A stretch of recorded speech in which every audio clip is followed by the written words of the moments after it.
A lot of parents, when they call me, they don't know, what direction to go into. One of the things that I often do is ask them right off the bat, has your child had psychoeducational assessment testing done? Do you know if they have some type of undiagnosed learning struggle or attentional issue or what have you? Most of the time, by the time the parents have come to me, the child at one point has had some type of assessment testing. Unfortunately, more often than not, that testing is rather old and it's obsolete. And a lot of the testing that is done, especially in the Northeast, it's more academically driven. It's more for determining levels of, cognition, learning strategies, what have you. So there could be, accommodations made in schools. And that's great. That's very, very helpful. But in a lot of cases, the testing that's not done is what they call projective and personality testing, which is done in order to be able to help understand the level of mental health acuity that the person is struggling with. Depression comes in many different shapes and sizes. You can be on a bus full of depressed people, but each one of them may have a different type of depression. You may walk into a bus and it's filled with people with anxiety. Every single one of them may have a different type of anxiety, and the list goes on and on. Testing provides you with the data that you need to make an informed decision on how you can help your child and, frankly, how the child can help themselves. In many cases, young people find this type of testing to be very validating. They find it to be hopeful, and it can be presented to them in a way of, yes, you're really struggling. That's obvious, but there is a way to help yourself. There's a way to get through this. We now have more data. We now have a much clearer picture on why you're struggling the way that you are. But we also now have a better understanding as to what type of help you need.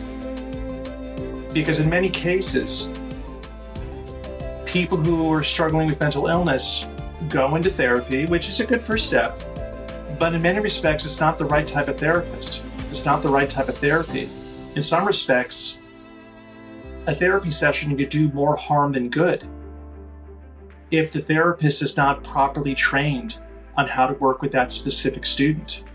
And many conventional therapies actually do make matters worse. You have to have a better understanding of what is driving the behavior, but also the field of mental health has grown and improved significantly over the years. There are now several evidence-based therapies that really do a far better job when they're being used correctly with the types of people who will truly benefit from them. With a person who has obsessive compulsive disorder, OCD, doing regular conventional talk therapy, insight-oriented therapy, in many respects will make symptoms worse. And so there are other methods out there that truly do help that individual. It just may not necessarily be conventional therapy as we think of it. The same thing goes for young people who engage in self-injurious behavior. Sitting around and talking about feelings all day is not going to necessarily stop someone from injuring themselves. But there are therapies such as dialectical behavioral therapy that's out there that can help them. So my job is to gather the data needed to have a better understanding as to what's driving this behavior but based on the student's presentation, on their skills, their struggles, what approach would be the most appropriate. And the same goes for academics. If a student has high functioning autism or even dyslexia, there's many different methods out there to help dyslexic students, but some specific methods work better with certain types of students who have certain types of dyslexia. Depression is not just depression, anxiety is not just anxiety, dyslexia is not just dyslexia. There's many different subgroups.